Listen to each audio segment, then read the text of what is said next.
HSA. Welcome to this CHSA update. Today we're going to speak about how health savings accounts can potentially reduce Medicare premiums.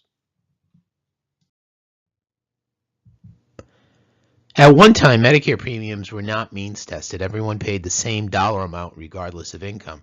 But the Medicare Modernization Act of 2003, which created the health savings account, established an income-related monthly adjustment amount, this IRMA surcharge, on Medicare Part B premiums for individuals with higher incomes. This IRMA surcharge for Part B went into effect in 2007. Then in 2010, the Affordable Care Act mandated that the Medicare Part B surcharges also be applied to Medicare Part D, which is the prescription drug coverage. Now, the Part D surcharges went into effect in 2011. IRMA surcharges for both Parts B and D are applied if one's modified adjusted gross income, as shown on the individual's latest federal tax return, is greater than $85,000 if they filed an individual return, or $170,000 if they filed a joint return. Now, every year the surcharge is determined, and it's based on one's tax returns from 2 years earlier. So, for example, this year, 2018, the Part B and D premiums are based upon the 2016 modified adjusted gross income. Modified adjusted gross income is one's adjusted gross income, which represents taxable income, with other untaxed sources of income added. Included in modified adjusted gross income is funds withdrawn from an IRA or a 401k.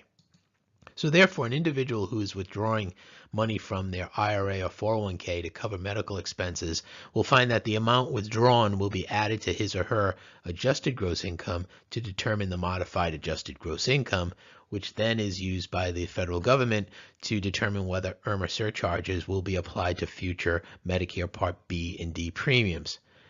Withdrawals from health savings accounts, on the other hand, to pay medical expenses, qualified medical expenses, are tax-free and therefore will not impact one's modified adjusted gross income and thus avoid those IRMA surcharges. So someone, again, who's taking money out of that IRA or 401k to pay those medical expenses could actually be working against themselves in the area of Medicare premiums, because they may be clicking themselves into these different higher bands and being charged more per month for their Medicare Part B and D.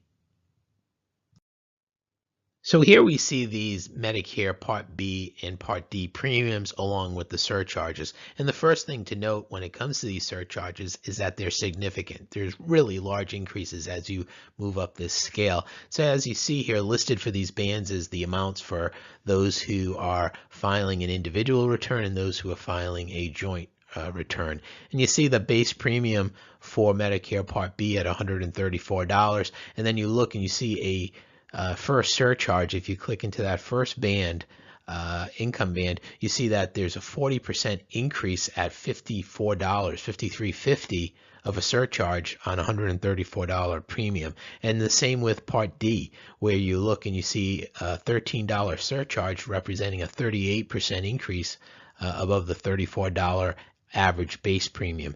So these are large increases as you move up. And then if you look at the top band on the top at Part B, in that top category, $160,000 or more for an individual filer, $320,000 for a joint filer, you see that $295 surcharge far dwarfs that monthly premium. And the same can be said for Part D, where you have almost a $75 surcharge on an average $34 per month premium. So anything one can do to avoid clicking into these higher bands and costing themselves that much more money for Part B and Part D, they should consider.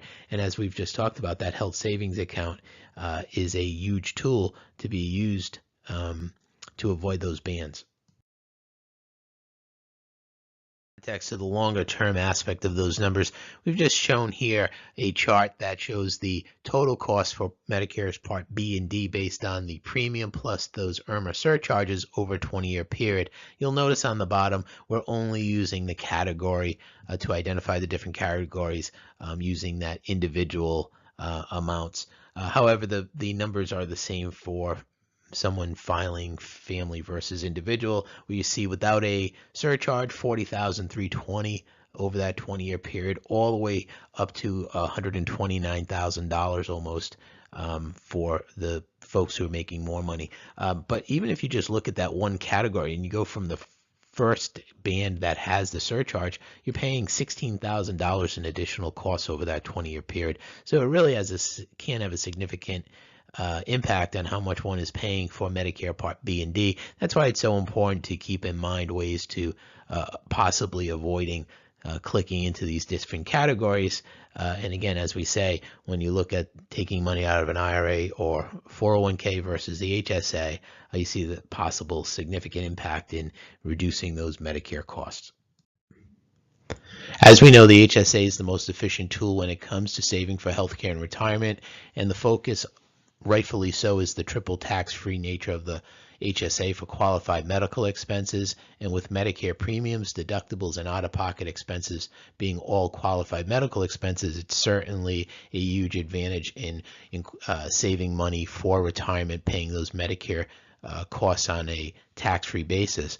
But the ability of the HSA to potentially avoid higher Medicare premiums via these IRMA surcharges is often overlooked. And as you can see by what we've just gone through in the last few minutes, it definitely is a cost driver and something that we should point out to people. It's just another important factor when it comes to health savings accounts. So I hope this information was helpful to you. If you have any questions or other HSA related subjects you would like to see addressed in future CHSA updates, please email your question or suggestion on subject matter to info@accesspointhsa. So thank you for taking the time to listen.